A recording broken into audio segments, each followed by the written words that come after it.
আগে মনীষার ব্যাপারটা বলে নিই, এটা অনেক বলা হয়, দেখেছি আমি।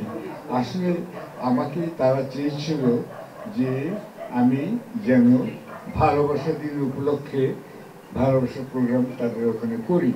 আচ্ছা, আমি রাজি হয়েছিলাম এক সপ্তাহে কোনো রাজনৈতিক প্রশ্ন সেখানে থাকবে না, এটা আমি যাব, ঠিক আছে, তুমি আর আমি। কিন্তু আমি কি দেখলাম, কেন মনীষা অ্যাকচুয়ালি যখন টেলিভিশনে জয়েন করে তার আগে আমার অফিসে এসে একটু কান্নাকাটিও করেছিল। সই ভাই, আমি ভেবেছিলাম যে আপনি একটা টেলিভিশন করবেন, আপনার সঙ্গে আমি কাজ করব, এটা আমার একটা আশা ছিল। এটা মনীষার কথা আমার বলতেই হবে। সে যখন শেষ পর্যন্ত আমাকে চাইলো, আমি আসলে, শোনো, একটা লোক যদি চার পাঁচটা কাগজে লেখে, তার কিন্তু চরিত্র থাকে না। তার সে বিভিন্ন কাজে বিভিন্ন, একটা লোকের একটা কাগজে লেখা হচ্ছে, একটা টেলিভিশনই করা উচিত বলে আমি মনে করি। সব জায়গায় যাচ্ছে, তো তার আইডেন্টিটি ক্রাইসিস আছে বলে আমি মনে করি। এটা যেমন আমার প্রয়াত বন্ধু গফর চৌধুরী সব কাগজে তিনি লিখতেন। এটা তো বিজ্ঞাপন, বিজ্ঞাপন যেমন সব কাগজে থাকে, লেখাও তেমনি সব কাগজে থাকে। এটা আমি খুব বিরোধী।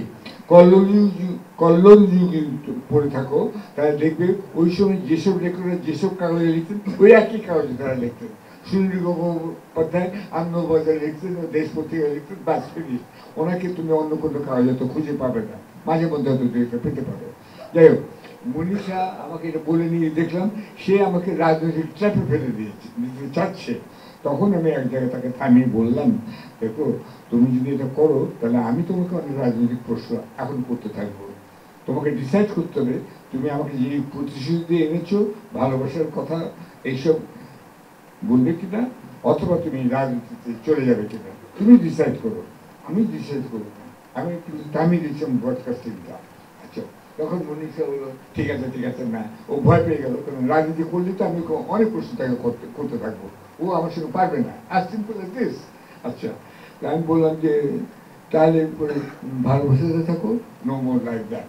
সেখানে আমি একটা বলেছিলাম, লেখক আর সাংবাদিকতা মতন এগুলো তফাৎ আছে। আমি আসলে সাংবাদিকতা এখানে একটু আগে বলার চেষ্টা করেছি, শেষ করতে পারিনি। সাংবাদিকরা এখানে দালাল হতে বাধ্য হয়, that is a very sad truth. এর কারণ হচ্ছে যে তাদের মোবিলিটি অফ লেবার নেই। আজকে তোমার প্রথম আলো লেখক যদি বা সাংবাদিক নয়া দিগন্ত থেকে চাকরি চায়, সে পাবে না। আবার নয়া দিগন্তের লোক যদি সে সমকালে চায়, সেও পাবে না। আবার সমকালের লোক যদি নয়া দিগন্ত চায়, সেও পাবে না। অর্থাৎ তুমি যেখানে ঢুকলে সেখানে আটকে গেলে, তোমার নিজের বিবেকটা থাকলো না, তোমাকে বিবেকের বিরুদ্ধে লড়াই করতে হচ্ছে। তুমি কিন্তু আসলে দালাল নও, কিন্তু তুমি এখন প্রথম দালাল হিসেবে চিহ্নিত হচ্ছ, বা দিল্লি স্টার বা দিল্লি স্টার বা দিল্লি স্টার যাই বলুন। এদের অনেকেই কিন্তু তাদের নিজস্ব বিচার বুদ্ধি বিবেচনা আছে, তারা কিন্তু বুঝতে পারছে কি করতে হচ্ছে, তারা বাধ্য হচ্ছে এইটা করার জন্য। এইটা এটা সাংবাদিকদের এখানে প্রবলেম হচ্ছে ওইটাই। বিদেশে যারা সাংবাদিক হয় জেনে রাখো, তারা কিন্তু অনেক গুণে তারা কিন্তু তারা অধিকারী। তারা এটা না হলে ওটা হতে পারে, ওটা না হলে ওটা হতে পারে, সেটা না হলে সেটা হতে পারে। আমি ছোটবেলাতেই বুঝতে পেরেছিলাম, ভাষা আন্দোলনের সময় বিশেষ করে, যে একাধিক গুণ না থাকলে পরে আমার প্রবলেম আছে লেখক হওয়ার। আমি ক্লাস 10 থেকেই লিখি এবং আমার লেখাই সবাই চাইতো। আচ্ছা, এবং আমি ক্লাস 10-এ 4খানা ম্যাগাজিন হাতে লেখা বের করতাম। একটা স্কুলের জন্য সেন্ট গ্রেগরিজে পড়তাম, পাড়ার জন্য দুটো, আর একটা বেয়নের টামে ওই যে সঞ্জিতা খাতুনের ভাই আছেন কাজী আনোয়ার হোসেন, যিনি মাসুদ লিখেছেন, ও আমার একটা জুনিয়র ছিল, আমরা সব সেগুলো বইয়ে থাকতাম।